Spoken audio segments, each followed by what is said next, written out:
शोभा मुख हुनावे, सिंहासन आसन पधराए। छत्रसाल गुण गाए मेरे बालाजी, छत्रसाल गुण गाए, छत्रसाल गुण गाए।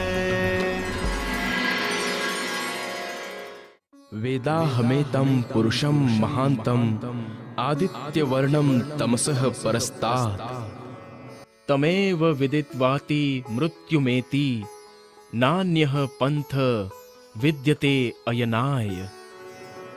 प्रकृति के अंधकार से परे अनंत सूर्यों के समान प्रकाशमान उस सर्वोपरि परब्रह्म को मैं जानता हूं, जिसे जाने बिना मृत्यु के बंधन से छूटने का अन्य कोई भी मार्ग नहीं है। अकामो धीरो अमृतः रसेन तृप्तम न कुतश्च नोनः, तमेव विद्वान न विभाय मृत्युरात्मानं धीरम अजरम युवानम। अर्थात लौकिक कामनाओं से रहित धीर अविनाशी स्वरूप वाले आनंदमयी रस से परिपूर्ण पूर्णातिपूर्ण अजर एवं सर्वदा युवा स्वरूप वाले उस परब्रह्म को जान लेने वाला मृत्यु से भयभीत नहीं होता है। मैं कौन हूं, कहां से आया हूं, मेरा निज स्वरूप क्या है, सच्चिदानंद परब्रह्म कहां है, कैसा स्वरूप है उनका और उन्हें पाने का वास्तविक मार्ग क्या है। तारतम ज्ञान के अखंड प्रकाश में इन प्रश्नों का अनायास ही समाधान प्राप्त हो जाता है और साथ ही सभी धर्मों का आपसी विरोध भी हमेशा के लिए समाप्त हो सकता है।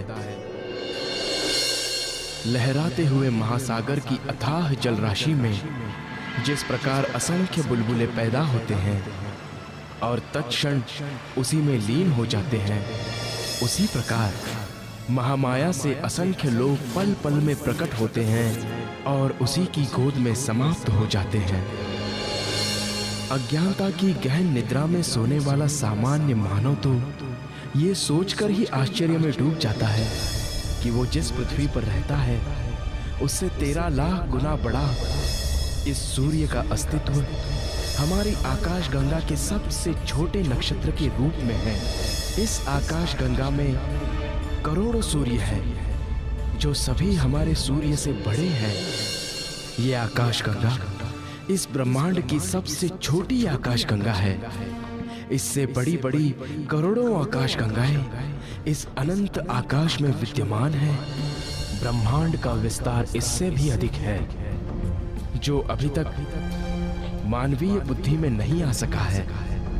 क्या इस अनंत आकाश से परे कुछ है? निस्संदेह इस अनंत आकाश अहंकार एवं महान तत्व के मंडल से भी परे वो महाशून्य है जिससे असंख्य लोकों की पल पल उत्पत्ति होती रहती है। सभी लोग अंततः इसी में विलीन होते रहते हैं और इसी महाशून्य में प्रकट होता है आदि नारायण का स्वरूप जो अक्षर ब्रह्म का स्वाप्निक मन होता है। संपूर्ण सृष्टि का संचालक यही है। इसी की चेतना का प्रतिभास सभी प्राणियों के रूप में दृष्टिगोचर होता है। संसार के अधिकांश मनुष्यों का प्रायः यही आराध्य देव है और इससे परे ये योग माया का अखंड मंडल है जहाँ अक्षर ब्रह्म अपनी अखंड एवं चैतन्य प्रकृति के साथ क्रीड़ा करता है। ये अद्वैत भूमिका है। यहाँ के कण कण में चैतन्यता, अखंडता एवं ब्रह्म रूपता के दर्शन होते हैं। ये वेदों में चतुष्पाद विभूति के रूप में वर्णित हैं। भगवान शिव, महाविष्णु, संकादिक, शुकदेव, कबीर आदि की ध्यान क्रीड़ा का यही स्थान है। किंतु इस योग माया मंडल से परे वो स्वलीला अद्वैत अनादि अनंत परम धाम है जहाँ के कण कण में सच्चिदानंद परब्रह्म का ही स्वरूप समाया हुआ है। एकमात्र तारतम्य ज्ञान के प्रकाश में ही ये यथार्थ रूप से विदित हो सकता है कि प्रकृति के नितांत परे वो स्वलीला अद्वैत परम धाम कहाँ है एवं कैसा है। तारतम्येन जानाति सच्चिदानंद लक्षणम। ये ब्रह्म मुनियों की लीला स्थली श्री बंगला जी है, जहां सच्चिदानंद परब्रह्म के आवेश से तारतम वाणी का अवतरण हुआ। तारतम वाणी अर्थात वो वाणी जो हमें अज्ञान रूपी अंधकार से ब्रह्म ज्ञान रूपी प्रकाश की ओर ले जाती है। असतो मां सद्गमयः तमसो मां ज्योतिर्गमयः मृत्योर्मा अमृतम गमयेति। ओ मेरी आत्माओं, तुम इस अगम कहे जाने वाले निराकार के मंडल से परे जो बेहद का योग माया का मंडल है, उससे भी परे परम धाम चलो। वहां तुम्हारा निज घर है, वहीं तुम्हें परम आनंद एवं परम शांति मिल सकती है। तुम वहीं अपनी सूरता एकाग्र करो, वहीं ध्यान लगाओ।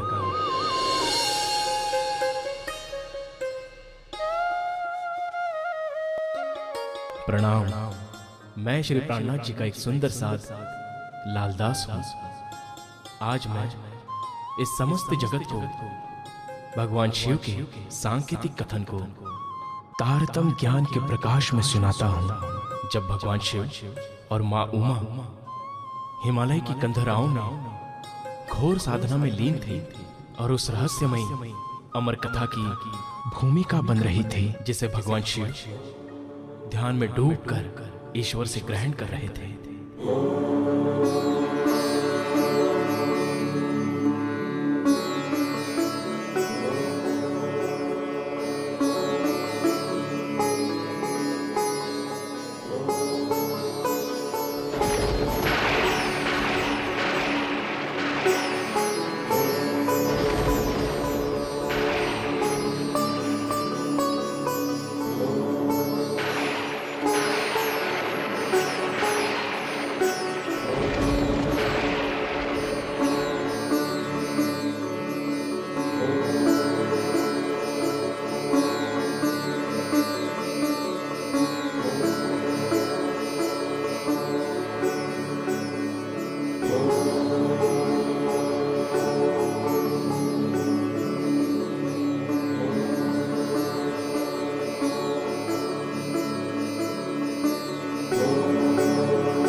योगेश्वर की अखंड समाधि कब पूर्ण होगी, कब ये जागेंगे और कब मैं इनसे अपने मन की बात कर पाऊंगी।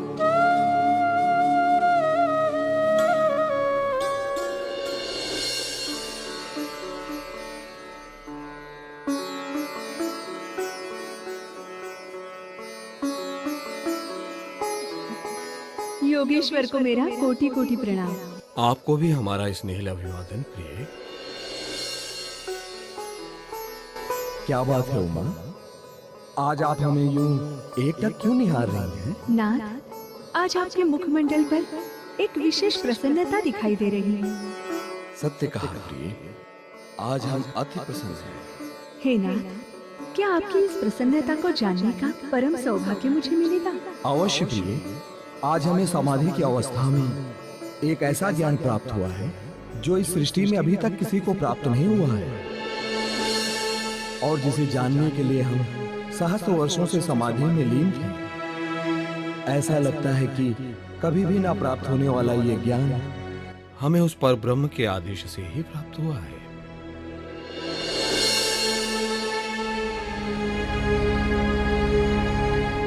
कैसा ज्ञान प्रभु? यही कि सच्चिदानंद पर ब्रह्म कौन है, कहाँ है और उनका स्वरूप कैसा है।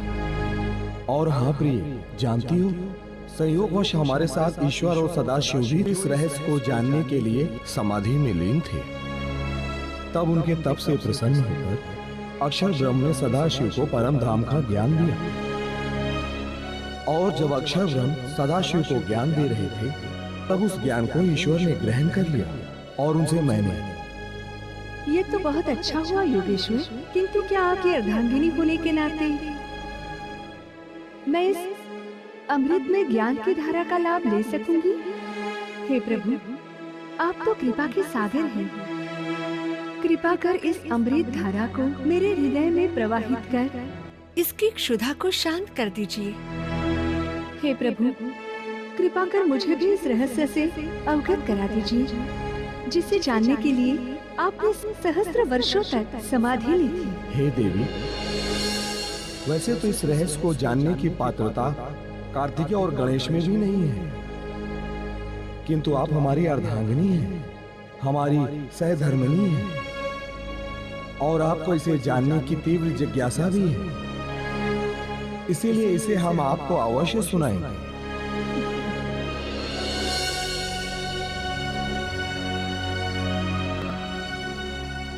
श्रुतिरा धर्वणी काच दक्ष परात परतः परा परतः पर मित्र दक्ष रस विशेष अनादिंत परम सच्चिदानंद लक्षणम रस रूपतया तत्तु नित्यमेव पृथक् स्थितम्।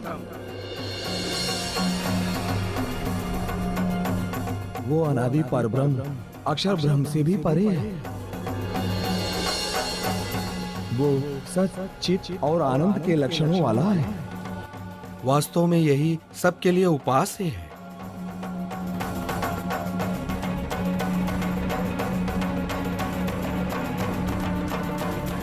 शांत क्यों हो गए योगेश्वर? मेरी उत्सुकता भी शांत नहीं हुई।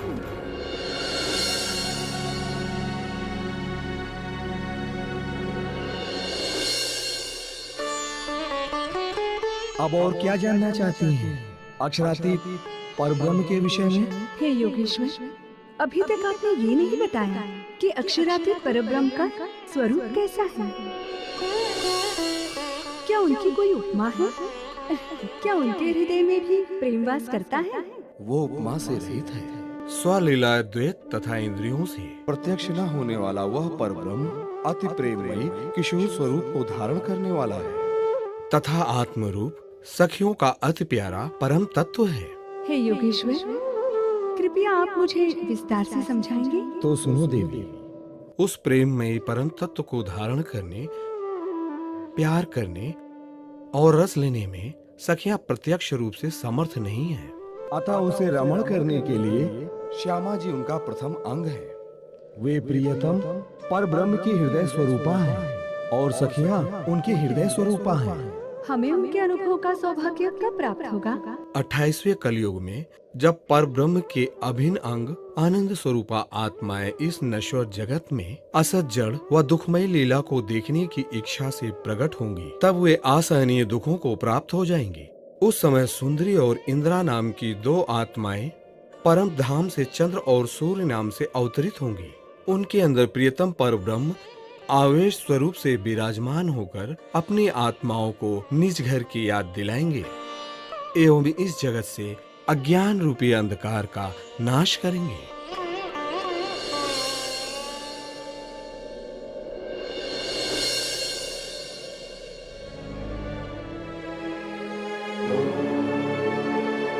सुंदरी चेंदिरा सख्यो नामाभ्यां चंद्र सूर्यर्योः मायांधकार नाशाय प्रतिबुद्धे भविष्य। और इस तरह काल का चक्र आगे बढ़ता गया। समय बीता, युग बीते, और उसके बाद वो पावन घड़ी आई जब भगवान शिव का कथन सत्य होने की भूमिका बन रही थी। द्वापर युग में हस्तिनापुर के चंद्रवंशी राजा प्रतीक के दो पुत्र हुए, देवापी और शांतनु। दोनों ही बड़े गुणी थे, किंतु बड़े राजकुमार देवापी कुरूप थे, इसलिए उन्हें राज सिंहासन नहीं मिला। इस बात से देवापी बहुत आहत हुए और वो सब कुछ त्याग कर तप करने के लिए हिमालय की दुर्गम गुफाओं की ओर निकल गए।